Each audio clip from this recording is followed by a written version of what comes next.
The Horizon Watcher hung in Earth's upper atmosphere, its sleek metallic hull designed to deflect solar radiation rather than withstand the crushing pressure of oceanic depths. Commander Zyler stood at the observation deck, his elongated fingers clasped behind his back as he stared down at the blue planet below. To most species across the galaxy, that vast expanse of blue would be a marvel. To the Glyptians, it was a source of ancestral terror. "Deploying deep-sea probe in 5 minutes, Commander," Lyra reported, her voice measured but betraying a hint of excitement that made Zyler turn with mild disapproval. "Remember protocol, science officer," he reminded her. "Observation only. No unnecessary risks." Lyra nodded, her iridescent eyes blinking in acknowledgement as she returned to the control console. She was young for her position, brilliant, but occasionally too curious for Glyptian standards. Their civilization had mastered interstellar travel, developed energy shields that could withstand meteor impacts, and created autonomous systems for nearly every conceivable task, all while maintaining a strict distance from the one environment that had nearly destroyed their ancestors, the ocean. 5,000 years ago, before the Glyptians had reached for the stars, a catastrophic oceanic event had decimated their coastal cities. The Great Drowning, as their historical texts named it, had killed millions and permanently scarred their cultural psyche. The survivors had moved inland, eventually developing technology that allowed them to leave their home planet entirely rather than conquer their fear of the depths. Now, the Horizon Watcher's mission was purely scientific, to observe and catalog Earth's oceans from a safe distance. The ship's various probes and sensors allowed them to collect data without direct contact, a perfect arrangement for the hydrophobic Glyptians. "Probe diagnostic check complete," Lyra announced. "All systems nominal. Launch when ready," Zyler commanded, returning his gaze to the swirling blue below. Something about Earth's oceans disturbed him more than others they had observed throughout the galaxy. Perhaps it was their vastness, covering over 70% of the planet's surface, or maybe it was the extraordinary depth of certain trenches that their sensors struggled to penetrate fully. The probe descended through the atmosphere, its heat shields glowing briefly before it stabilized and continued its journey toward a particularly deep ocean trench that had caught Lyra's interest. The ship's sensors tracked its progress on the main view screen, numbers scrolling past as it transmitted data about temperature, pressure, and salinity. Meanwhile, thousands of meters below, on the surface of that feared ocean, Kalen's weathered hands worked to secure his fishing nets as the sea strider cut through the morning waves. He was an old man now, his skin browned and creased from decades under the sun, his beard a salt and pepper testament to a life spent at sea. The small coastal village he called home lay just visible on the horizon behind him, its few dozen structures clinging to a rocky shoreline. Kalen's boat was a curious mixture of old and new technologies, a wooden hull reinforced with modern composites, traditional rigging alongside a hybrid engine, and a sonar system that looked oddly sophisticated for such a modest vessel. The local fishing cooperative had pooled resources for the technology years ago, deciding some modernization was necessary even as they maintained their traditional ways. He paused in his work, weathered fingers resting on the gunwale as he studied the sky. Something felt wrong. The barometer had dropped more quickly than he'd anticipated, and the distant clouds on the western horizon had a darkness to them that spoke of something beyond the usual afternoon squall. "Storm's coming earlier than you thought, old man," he muttered to himself, pulling a worn tablet from beneath the pilot's seat and checking the weather radar. The screen confirmed his suspicions. A rapidly forming cyclonic system was moving toward his position, far stronger than the regional forecasts had predicted. Kalen frowned. He'd planned to check his deep water traps today, particularly the ones set near what the village fishermen called the Maw's Den, a deep underwater trench where, according to local legend, a massive predator lurked. Most younger fishermen avoided the area entirely, but Kalen knew the waters around the trench were exceptionally fertile. The risk was worth the reward, provided you understood the sea's moods and respected its dangers. But today, with the storm accelerating, he would need to change his plans. As he turned the Sea Strider toward home, A flicker of light in the clouds caught his attention, something metallic catching the sun as it descended. Probably a research drone from one of the oceanographic institutes, he thought. They become more common in recent years, though they rarely ventured as deep as the Maw's den. Up in the horizon watcher, alarms suddenly blared across the command deck. "Commander, atmospheric disturbance forming directly over the probe's trajectory," Lyra reported, her fingers flying over the console. It's forming much faster than our models predicted." Zyler leaned over her shoulder, his brow furrowing as he studied the data. "How do we miss this? Our atmospheric analysis should have detected the conditions hours ago." "Earth's weather systems are notoriously volatile," Lyra reminded him. "But this," she gestured at the rapidly intensifying storm visible on their screens, "this is beyond standard parameters. The energy readings are spiking." "Recall the probe," Zyler ordered. Attempting recall, Lyra confirmed, sending the emergency retrieval signal. The probe had already reached the ocean's surface and was beginning its descent into the trench. Probe acknowledging recall commands, but, "Commander, it's detecting something large moving below it." The view screen shifted to the probe's live feed. The waters were darkening as the storm above churned the surface, but the probe's lights illuminated something massive moving in the depths below, something that seemed to be rising toward it. "Biosignature detected," Lyra whispered, her voice hushed with scientific awe rather than the appropriate Glyptian fear. "It's enormous." Before Zyler could respond, the probe's feed suddenly jolted. The creature, whatever it was, had changed course, now moving with alarming speed directly toward the probe. "Increase ascent speed," Zyler commanded, but it was too late. The creature surged upward, a glimpse of massive jaws and armored hide visible for just a moment before the feed went dead. "Connection lost," Lyra reported, her voice shaky. "The probe is gone." Silence fell over the command deck as the implications sank in. The probe contained not just valuable scientific instruments, but also proprietary Glyptian technology. Their mission protocols were clear. No advanced technology was to be left on developing worlds. "Options," Zyler demanded, though he already knew what Lyra would suggest. "The storm will make remote retrieval impossible," she said carefully. "If we want the probe back, or at least to destroy it to prevent contamination, we need to go down there ourselves." Zyler felt his inner membranes constrict with instinctive dread. Go down to the surface? Onto an ocean? It was against every cultural instinct, against centuries of training. Yet the alternative, leaving advanced technology in primitive hands, or worse, allowing it to be discovered by Earth authorities, was equally unacceptable. "Prepare the shuttle," he finally ordered. "Minimal crew. You and I will retrieve the probe personally." The storm hit with greater fury than even Kalen had anticipated. The Sea Strider pitched violently as waves twice the height of the mast crashed over the bow. He'd managed to reach a relatively sheltered cove, dropping anchor in the lee of a small rocky island. But even here the storm's power was terrifying. Lightning split the sky in blinding flashes, followed by thunder that seemed to shake the very air. Rain lashed horizontally, stinging Kalen's face as he worked to secure loose gear. This was no ordinary storm. It had the feeling of what the old-timers called a century squall, the kind of tempest that came perhaps once in 100 years to remind humans of their puniness before the seas might. As he finished tying down the last crate, a strange sound cut through the storm's roar, a high-pitched whine unlike anything Kalen had heard before. He looked up just in time to see a metallic object breaking through the cloud cover, trailing smoke and descending at an alarming angle. It wasn't large, perhaps the size of a small car, but it was clearly not a weather drone or any research vessel he recognized.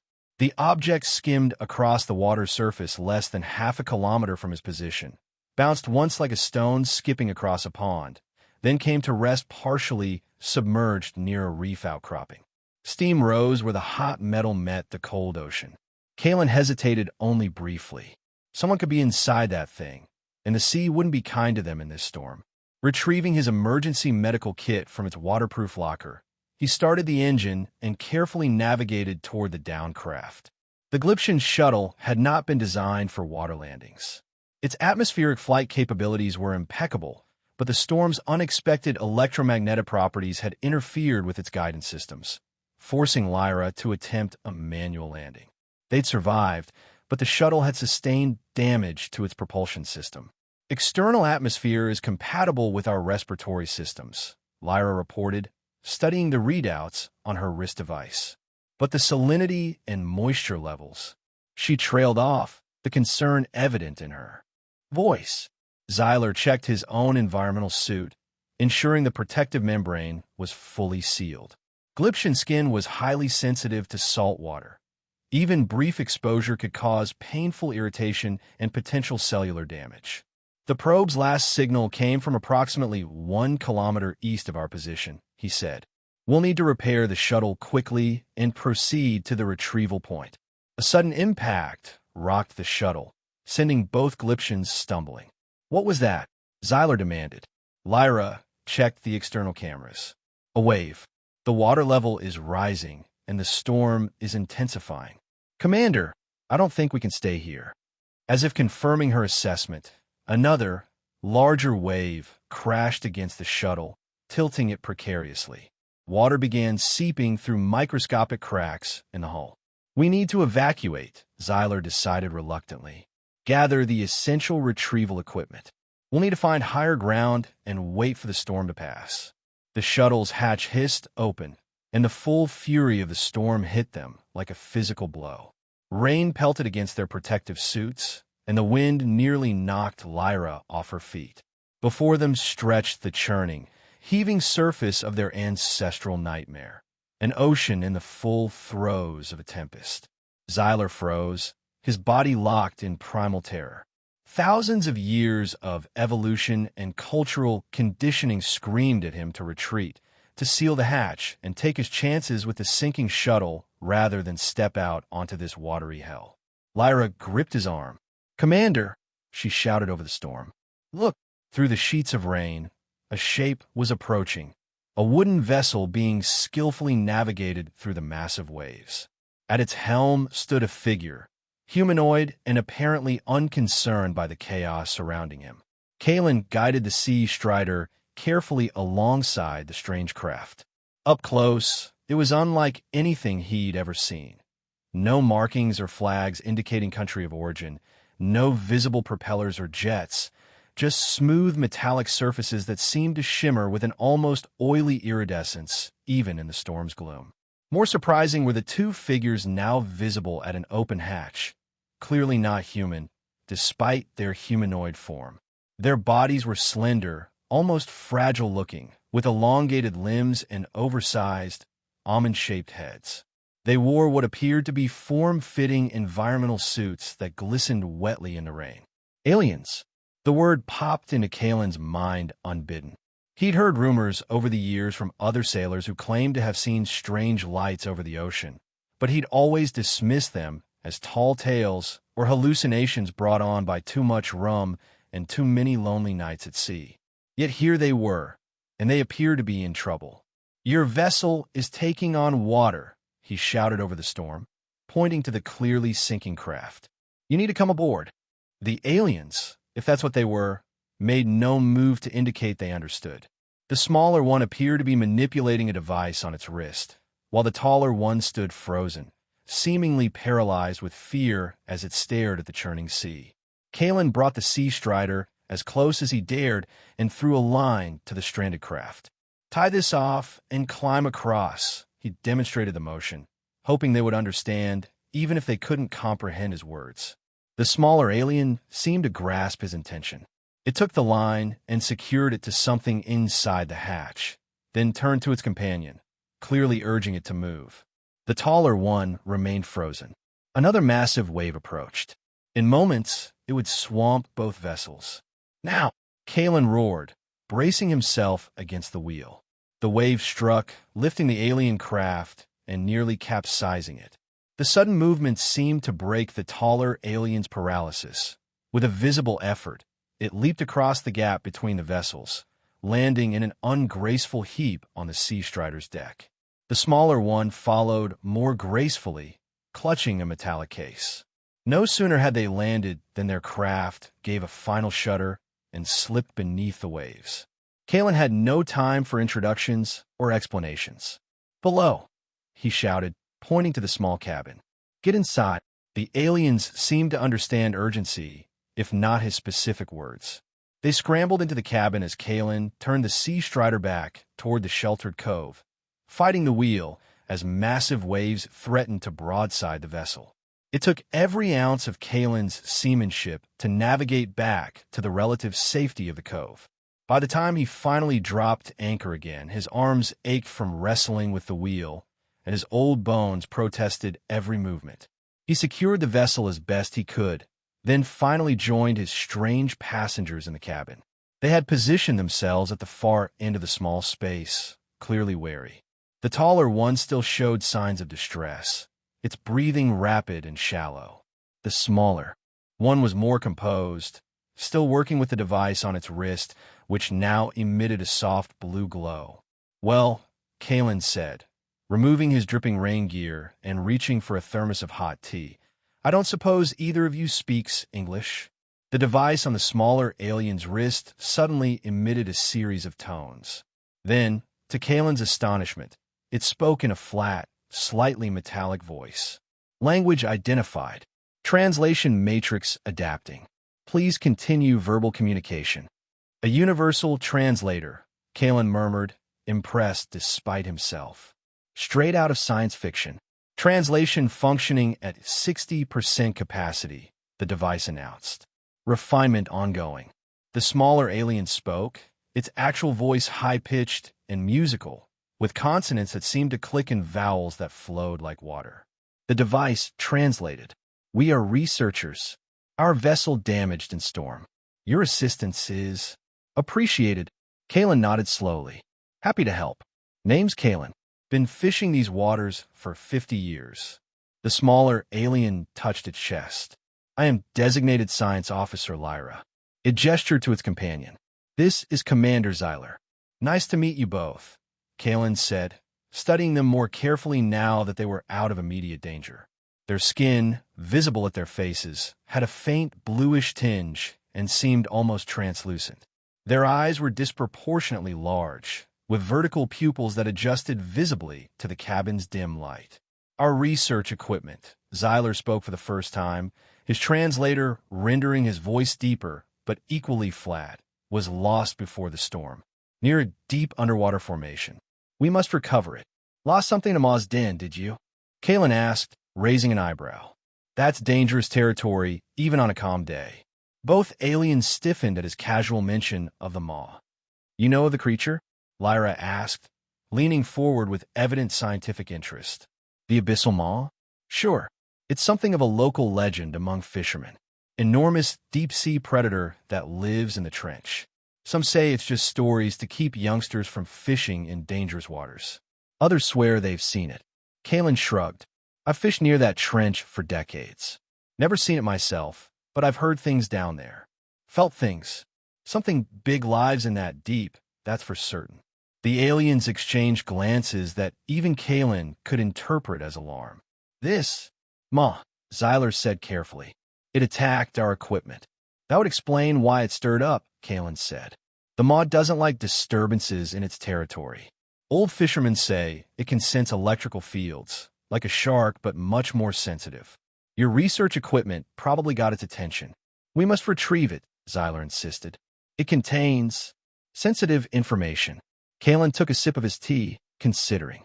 These beings had clearly crossed the stars, yet they seemed almost childlike in their fear of the ocean.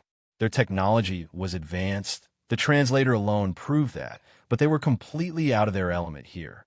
"The storm should pass by morning," he finally said. "Once it does, I can take you to where your equipment was lost. I've got sonar that might help locate it. But I should warn you, if the maw has taken interest in your device, retrieving it won't be easy." "We have retrieval technology," Lyra said, patting the metallic case she'd brought aboard. "We just need to locate the exact position." "Right," Kalen nodded. "Well, might as well get some rest while we wait out the storm. I've got spare blankets in that locker, and there's more tea in the thermos if you want it." The aliens looked uncertainly at the offered items, but made no move to accept them. Do your people not sleep? Kalen asked. We require rest cycles, Lyra explained. But we are uncomfortable in this environment. Because of the ocean, Kalen guessed. When they didn't immediately deny it, he continued. I noticed you were pretty terrified out there. Not just of the storm, but of the water itself. After a pause, Zyler responded, his translator somehow conveying the reluctance in his actual voice. Our species has a historical aversion to large bodies of water, particularly oceans. Yet you came to Earth, a planet that's mostly ocean, Kalen pointed out. We observe from orbit, Lyra explained. This direct interaction was not planned. It is an emergency measure. Kalen nodded slowly, pieces falling into place. So you're basically a species of spacefaring beings who are afraid of water. And now you're stuck on a boat in the middle of the ocean during one of the worst storms I've seen in decades. He couldn't help but chuckle. The universe has a sense of humor, I'll give it that. Neither alien seemed to appreciate his amusement. I mean, no offense, Kalen added more seriously. Fear is nothing to be ashamed of. The sea demands respect. Fear can be part of that. But let me assure you, this old boat has weathered worse storms than this. We're as safe as we can be under the circumstances. Your confidence with this environment is notable, Lyra observed. You navigate these dangerous waters alone. Half for years, Kalen confirmed. My wife passed on a decade ago, and my son moved to the city. Not much left for an old man, but the sea that's been his life. As the night wore on, the storm gradually began to subside. The aliens remained vigilant while Kalen dozed in his chair, waking occasionally to check their position and the weather radar. By dawn, the sky had cleared, though the sea still heaved with the storm's aftermath. We should move quickly, Zyler said as Kalen prepared the boat for departure. Our vessel's emergency beacon will have activated. Others of our kind will come searching. And I'm guessing they prefer not to meet the locals? Kalen asked Riley. Contact protocols are complex, was all Zyler would say. Kalen navigated the Sea Strider out of the cove and toward the area known as the Maw's Den. As they approached, he activated the boat's sonar system, its screen displaying the topography of the seabed below. There's your trench, he said, pointing to the deep gash that appeared on the screen. Goes down about 3 kilometers at its deepest point. If your equipment sank, it's likely somewhere along the eastern slope. That's where the currents would have carried it. Lyra opened her case, revealing a device that resembled a small drone. This can locate our probe using its unique energy signature, she explained, making adjustments to its settings. I'll hold position here, Kalen said. The waters above the trench can be treacherous, unpredictable currents, and sudden upwellings. The aliens looked uneasy at this information, but continued their preparations. The drone-like device hovered above the deck for a moment, then dove into the water with barely a splash. It will send back data, Lyra explained, projecting a holographic display from a wrist device. We should be able to locate the probe within minutes. Kalen watched in fascination as the hologram showed the drone's descent. The technology was far beyond anything he'd seen before. The image was crystal clear, showing every detail of the underwater landscape as the drone moved deeper. Suddenly, Lyra gasped. There! The probe. The hologram showed their device, a sleek cylinder about 2 meters long, wedged in a crevice partway down the trench wall. It appeared damaged, with one section crumpled as though crushed by enormous pressure. Can your retrieval drone bring it up? Kalen asked. It's too heavy, Lyra said, shaking her head. The retriever can attach a beacon to allow precise targeting for our energy tether, but we'll need to use the equipment in that case. She pointed to the larger case Zyler had been guarding. As they watched, the retriever drone approached the damaged probe. Just as it was about to make contact, something massive moved at the edge of the holographic display. Movement detected, Lyra whispered, her large eyes widening further. The Maw entered the frame, and even Kalen, who had spent a lifetime dismissing exaggerated fish stories, felt his blood run cold. It was enormous, at least 20 meters in length, with a body structure unlike anything he'd seen before. Its front section was dominated by an armored, crab-like carapace, but instead of claws, it sprouted 6 long, muscular tentacles. Its rear section was more fish-like, with a powerful tail flanked by fin-like appendages. Most terrifying was its namesake, the maw itself, a circular opening lined with concentric rings of teeth that rotated in opposite directions. The abyssal maw, Kalen breathed. The stories didn't do it justice. The creature seemed to sense the retriever drone. It circled once, with surprising grace for something so large, then shot toward it with explosive speed. The hologram flickered as the drone was snapped up by one tentacle and crushed. "Connection lost," Lyra reported, her voice shaking. "But we've confirmed the probe's location." "That thing destroyed your drone like it was nothing," Kalen said. "How do you plan to retrieve your probe with that monster guarding it?" Xyler opened the second case, revealing what appeared to be a sophisticated weapon. "This energy projector can repel the creature long enough for us to establish a tether connection." Kalen looked skeptical. "That thing lives in crushing depths where light barely penetrates. You think it'll be bothered by a light show?" "It's not merely light," Xyler explained stiffly. "It generates a focused energy field that causes pain to most organic nervous systems." "A space gun," Kalen translated for himself. "Well, I hope it works underwater better than your translator does with nautical terms." Before Xyler could respond, the boat suddenly lurched violently, nearly throwing them all to the deck. "What was that?" Lyra cried. Kalen was already moving, checking the sonar. "It's coming up," he said grimly. "Your drone and energy signatures must have really gotten its attention." The Sea Strider lurched again, more violently this time. Kalen grabbed the wheel, starting the engine. "What are you doing?" Xyler demanded. "Getting us out of here," Kalen replied, pushing the throttle forward. "We need to move to shallower water. The moor rarely comes up to the reef shelf." But it was too late. The water behind them erupted as the abyssal maw breached the surface like a nightmare leviathan. Water cascaded from its armored carapace as it rose higher, tentacles writhing. One tentacle slammed down onto the Sea Strider's stern, nearly capsizing the vessel. Xyler aimed his energy weapon and fired.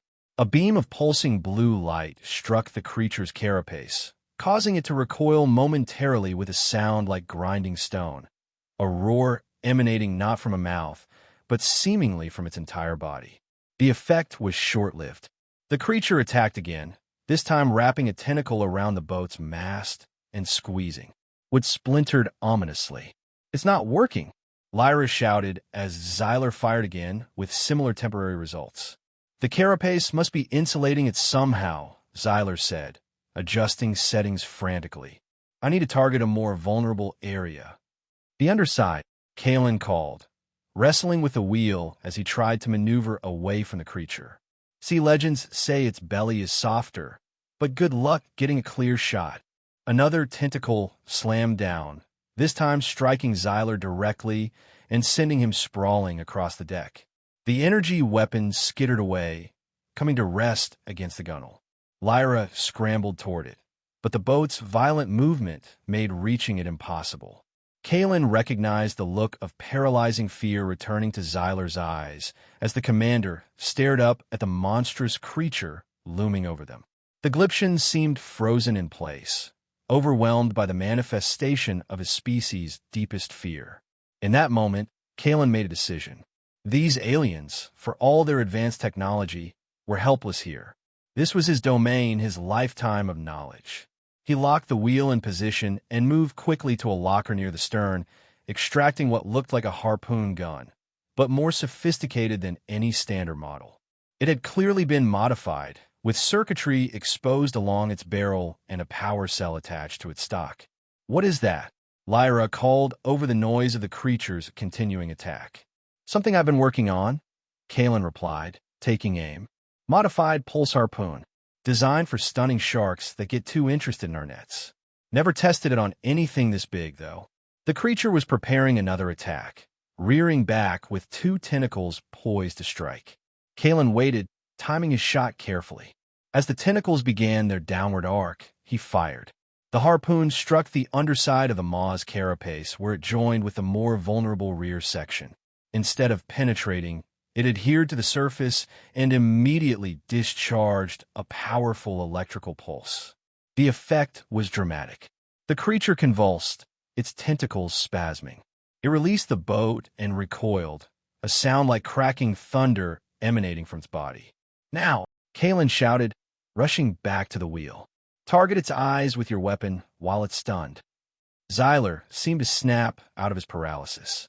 He retrieved the fallen energy weapon and, with newfound determination, aimed at the cluster of small black orbs visible along the edge of the creature's carapace. The combined assault, Kalen's electrical pulse still discharging and Xyler's energy beam striking the sensitive visual organs, proved too much for the abyssal maw. With a final, earth-shaking roar, it sank back beneath the waves, retreating to the safety of its deep trench. The sudden silence was almost as shocking as the creature's attack had been. The only sounds were the lapping of waves against the damaged hull and the labored breathing of the three survivors. "Is it gone?" Lyra finally asked, peering over the side. "For now," Kalen said, checking the sonar. "It's retreating back to the deep. But we've made it angry. I wouldn't count on it staying away for long." The Sea Strider had sustained significant damage. The mast was cracked, the starboard rail splintered, and the hull was breached in 2 places, allowing seawater to trickle in. "We need to make repairs before we can safely return ashore," Kalen announced after a quick inspection. "And your probe is still down there." "Perhaps we should abandon the probe," Xyler suggested, still visibly shaken by the encounter. "The risk is too great." "We cannot leave that technology here," Lyra countered. "The damage to the developmental trajectory of this world could be irreparable if it's discovered." She paused, then added more softly, "Besides, Commander, the data it contains about the maw is invaluable. Nothing in our records documents an organism like this."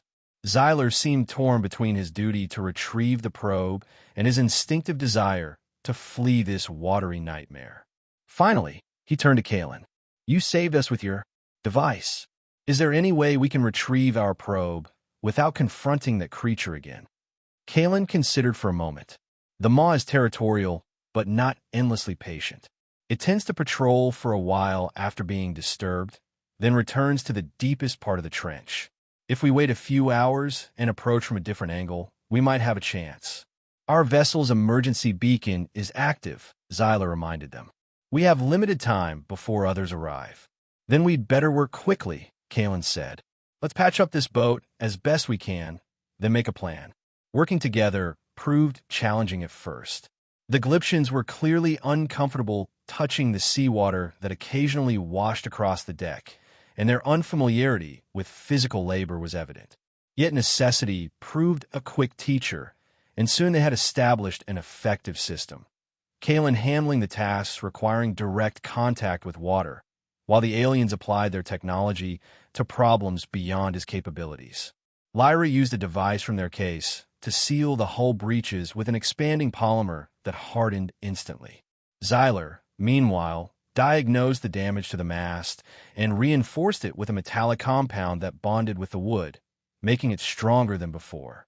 As they worked, Kalen observed his alien companions with growing curiosity. Their initial terror of the ocean seemed to be gradually giving way to a cautious adaptation. Lyra, especially, had begun to display an almost scientific interest in their surroundings, pausing occasionally to take readings of the water or study the small sea creatures that sometimes washed onto the deck. "Your species," Kalen ventured as they finished the repairs, "you mentioned a historical aversion to oceans. What happened?"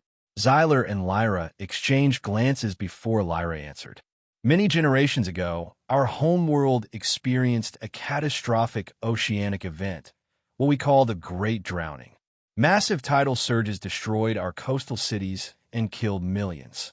Our civilization turned away from the oceans after that, eventually developing technology that allowed us to leave our planet entirely."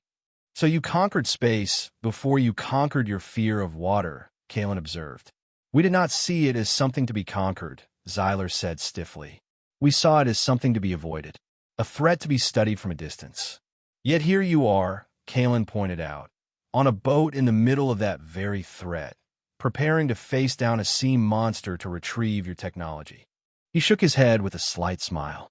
Life has a way of bringing us face to face with our fears whether we're ready or not. As the sun climbed higher, they finalized their plan. Using the boat sonar and the remaining Gliptian scanning technology, they would approach the trench from its western edge, away from where the Maw had last been seen. The aliens would deploy their energy tether, a device that could establish a direct connection to the probe through solid rock if necessary, while Kalen maintained their position and kept watch for the creature's return. If it does come back, Kalen warned, our only option will be to flee to shallow water. The pulse harpoon only had one charge, and I doubt your energy weapon will work a third time. Creatures adapt. Understood, Xyler nodded, his demeanor now more focused than fearful. The shared danger and cooperation seemed to have shifted something in the commander's perspective. They approached the new position cautiously. The sonar showed no large movement in the vicinity, though smaller fish scattered as they passed overhead. Always a good sign, Kalen knew. Predators tended to clear an area of all life.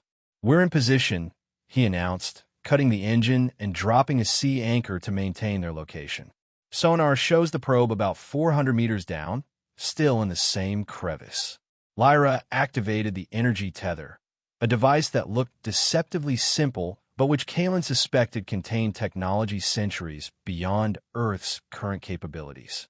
It generated a shimmering beam that penetrated the water's surface without disturbance. Connection established, she reported, monitoring the holographic display that appeared above her wrist device. Beginning extraction sequence. The beam intensified, its color shifting from pale blue to a deeper violet. On the display, they could see the probe responding, a matching glow surrounding it as the tether established its hold.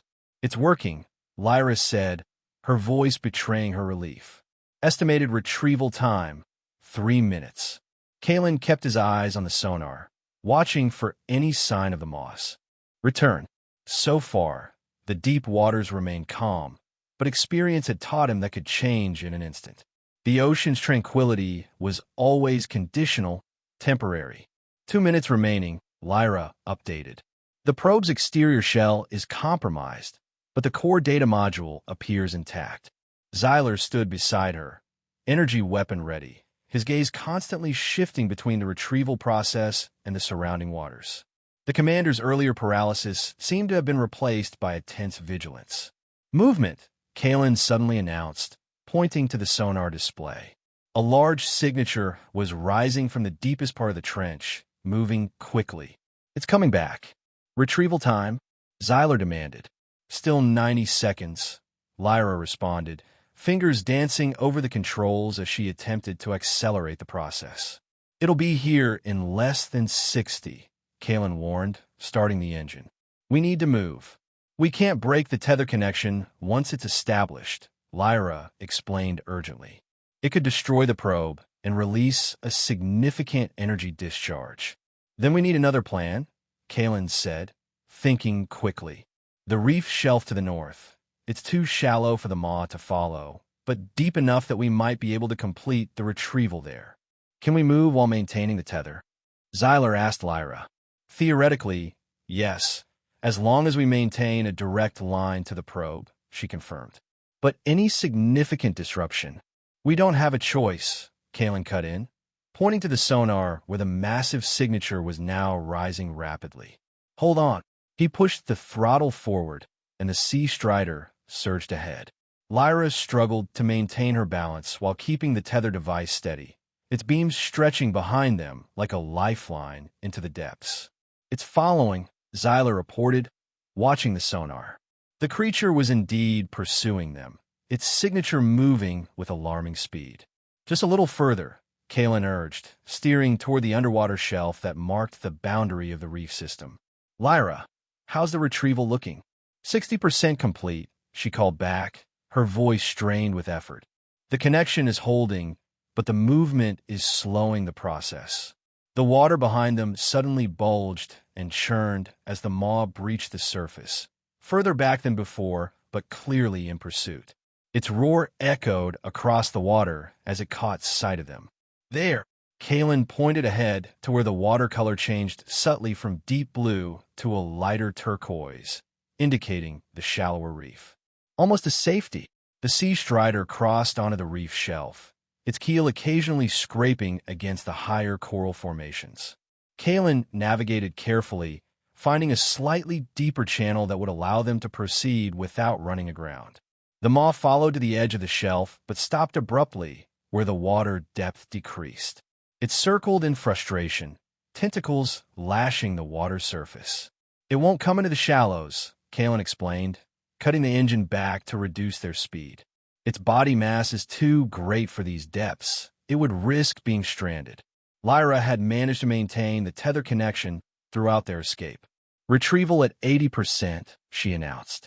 "The connection is stable again, now that we've stopped." "Good," Zyler said, keeping his weapon trained on the circling maw. "How long until completion?" "Another minute, perhaps less." The maw continued to patrol the boundary between deep water and the reef shelf, occasionally letting out its resonant roar of frustration. It made no attempt to enter the shallows, but showed no sign of abandoning its pursuit either. "It's waiting," Kalen observed. "It knows we'll have to cross back into deep water eventually to reach the shore." "Retrieval complete," Lyra suddenly announced. The tether beam pulsed one final time, then retracted. In its place, suspended in a containment field above the device, was their probe, or rather, what remained of it. The once sleek cylinder was crushed and twisted, its outer shell torn open in places. "The data core is intact," Lyra confirmed after a quick scan. "All mission-critical information has been preserved." "Good," Zyler said with evident relief. "Now we need to return to our landing site and activate the emergency protocols to signal for extraction." Kalen studied their position, then looked back at the maw still circling the edge of the reef. "That's going to be a problem. To reach the cove where your shuttle went down, we'll need to cross back into deep water. Our friend out there is patient and territorial. It will wait as long as necessary. Can we not simply continue along the shallow reef to reach shore?" Zyler asked. Kalen shook his head. "The reef doesn't extend all the way to shore. There's a deep channel we'll have to cross eventually. And even if we could stay in the shallows, the reef gets too dense in places for the boat to pass. We need a diversion," Lyra suggested. "Something to draw the creature away long enough for us to make a crossing." They fell silent, each considering the problem from their own perspective. Finally, Kalen spoke. "I might have something. Old Fisherman's trick for dealing with aggressive sharks." He moved to a storage locker and rummaged inside, eventually producing what looked like a small buoy with an electronic attachment. "It's a bioacoustic lure. Mimics the distress signals of wounded fish, designed to attract predators away from fishing areas." Zyler looked skeptical. "The creature ignored our energy weapons after initial exposure. Why would it be fooled by a simple lure?" "Because this isn't targeting its pain receptors or defensive instincts," Kalen explained. "It's targeting its feeding response. Much more primitive and harder to override. Even apex predators have trouble ignoring the sound of an easy meal." "It's worth attempting," Lyra said. "Our options are limited."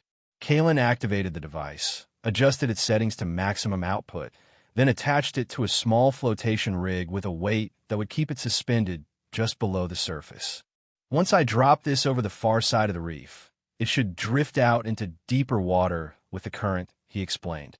"When a maw goes to investigate, we make our run for it, full speed across the channel to the shoreline." "The creature is faster than this vessel," Zyler pointed out. "What if it realizes the deception and returns before we reach safety?" "Then we'll have to deal with that when it happens," Kalen said simply. "Unless you got a spaceship hidden somewhere that can pluck us off this boat." The Glyptians exchanged glances but offered no alternatives. "All right then," Kalen said, moving to the edge of the boat with the activated lure. "Why give the signal, be ready to move." He dropped the device over the side, watching as it drifted along the reef edge and then caught the current that would carry it out toward deeper water. Almost immediately, the maw's circling pattern changed. It paused, then changed direction, moving toward the drifting lure. "It's working," Lyra whispered, watching the creature's massive form change course. They waited tensely as the lure drifted further out, the maw following with increasing interest. When the creature was nearly a kilometer away, Kalen gave the signal.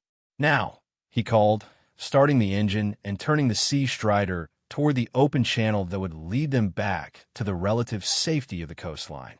The boat shot forward, its damaged hull protesting the sudden acceleration. Kalen kept his eyes fixed on the distant shape of the maw, still investigating the lure as they sped across the open water. For a few precious minutes, it seemed their plan had worked perfectly. Then the lure's effect began to wane. Perhaps the creature realized the deception, or perhaps the device simply malfunctioned. Either way, the massive predator suddenly abandoned its investigation and turned back toward the fleeing boat.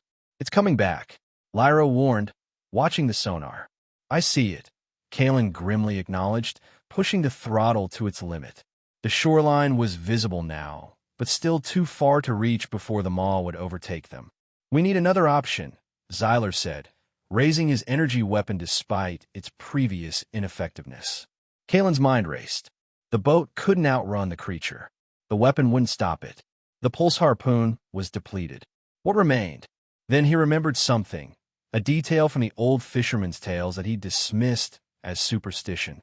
According to legend, the maw retreated from only one thing: the underwater volcanic vents that occasionally became active near the southern edge of its territory. Something about the mineral content or heat signature drove it away. "The thermal vents," he said suddenly. "South of here, about half a kilometer. If they're active, the maw won't follow us there." "How do you know they're active?" Lyra asked. "I don't," Kalen admitted, already turning the boat southward. "But it's our only chance." The Sea Strider changed course sharply, veering away from the direct route to shore and toward a section of ocean where the water's surface occasionally rippled with bubbles from below. Behind them, the maw adjusted its pursuit, its massive form now clearly visible beneath the surface as it closed the gap. "There!" Kalen pointed ahead to where the water had a slightly different coloration, a subtle shift that most would miss, but that is experienced I recognized immediately. "That's the vent field."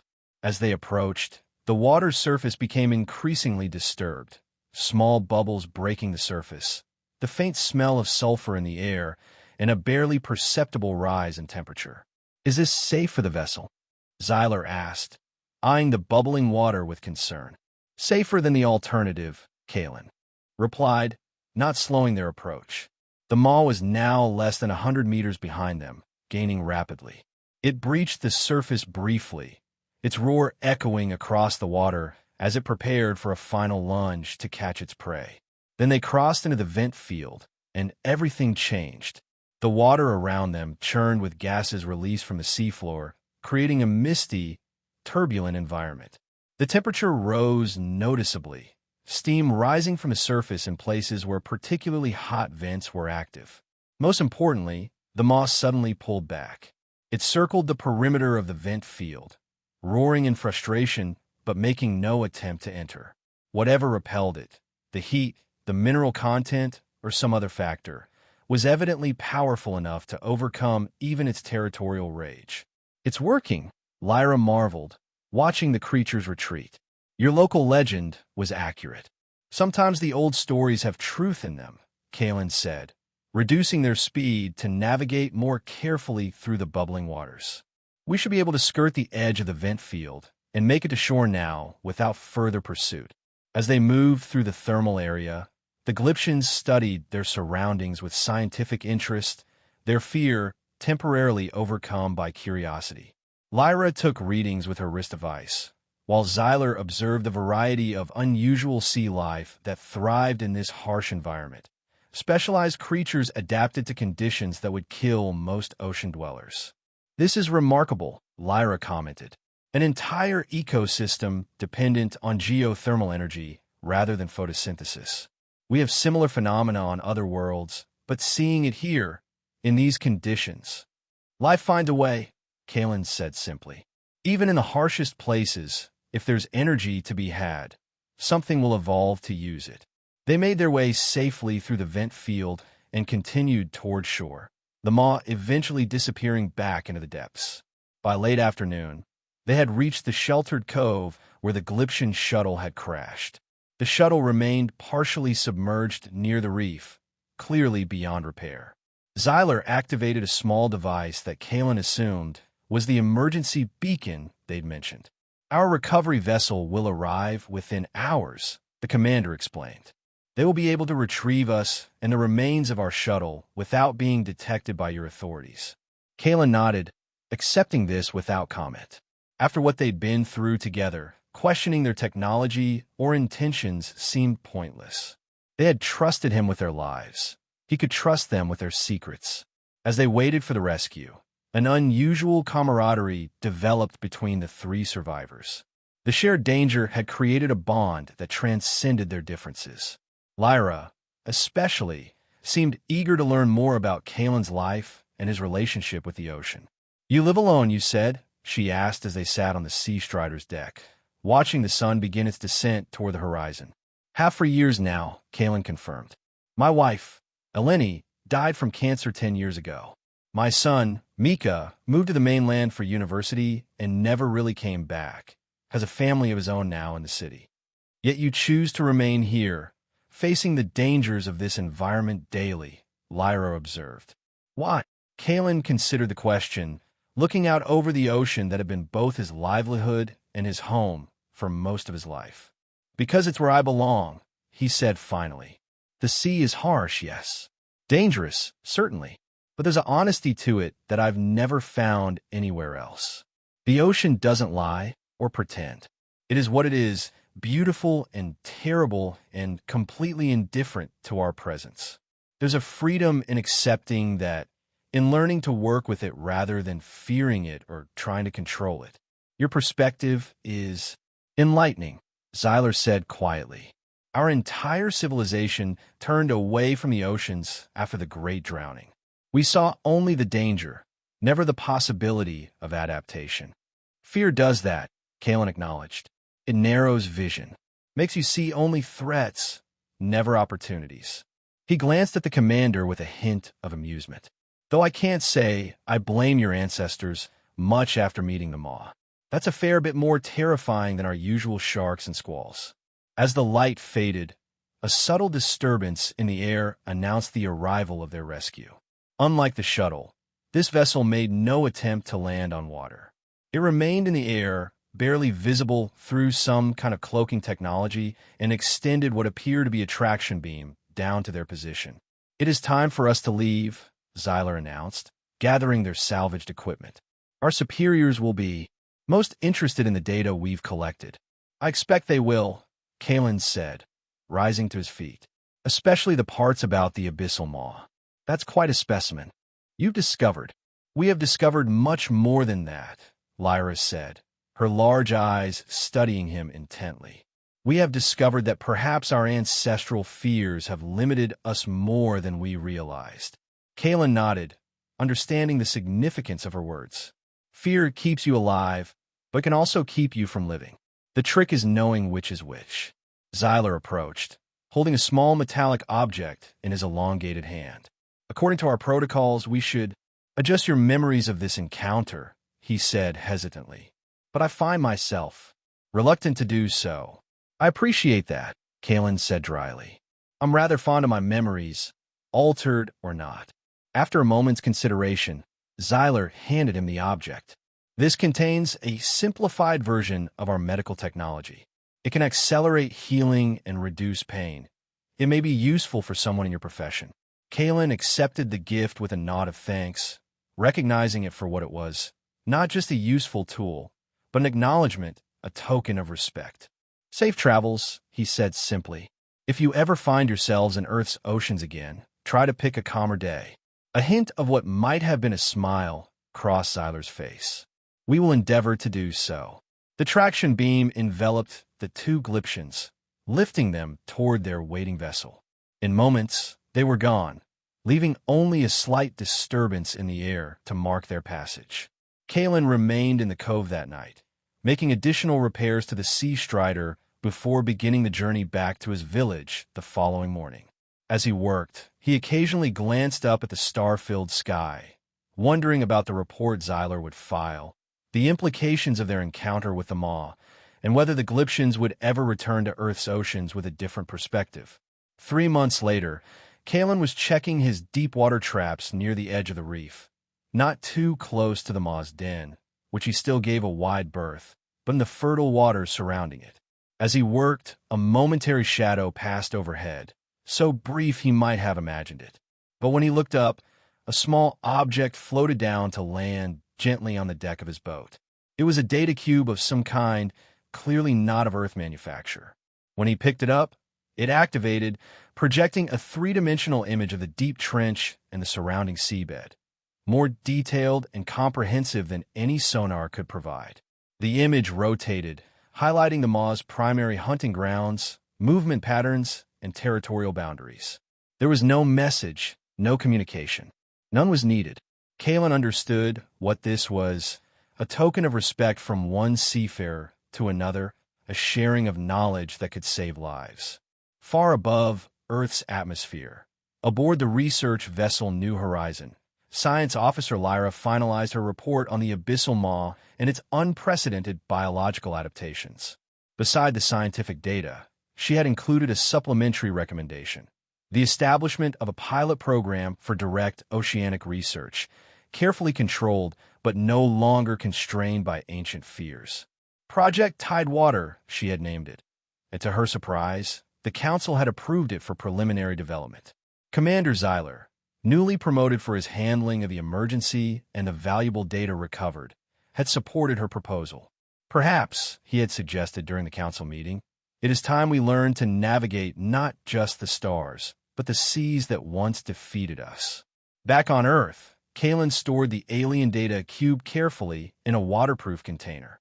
He did not share its existence with anyone, but he did begin to pass along more detailed warnings about the Maw's territory to the younger fishermen, information that would keep them safe without revealing its source. On clear nights, he sometimes sat on the deck of the Sea Strider and looked up at the stars, raising his mug of tea in a silent toast to the visitors who had come so far only to discover that sometimes the greatest journeys are not outward to the stars, but into the depths of our own fears. For the Glyptians had learned from one old fisherman what their civilization had forgotten millennia ago, that while the ocean demands respect and caution, fear alone is a poor navigator. True wisdom lies in learning to read the currents, understand the tides, and sail forward with both courage and knowledge as companions. The stars above and the depths below, both vast, both mysterious, both worth exploring despite the dangers. That, Kalen thought as he steered his boat back toward home, was perhaps the greatest lesson of all.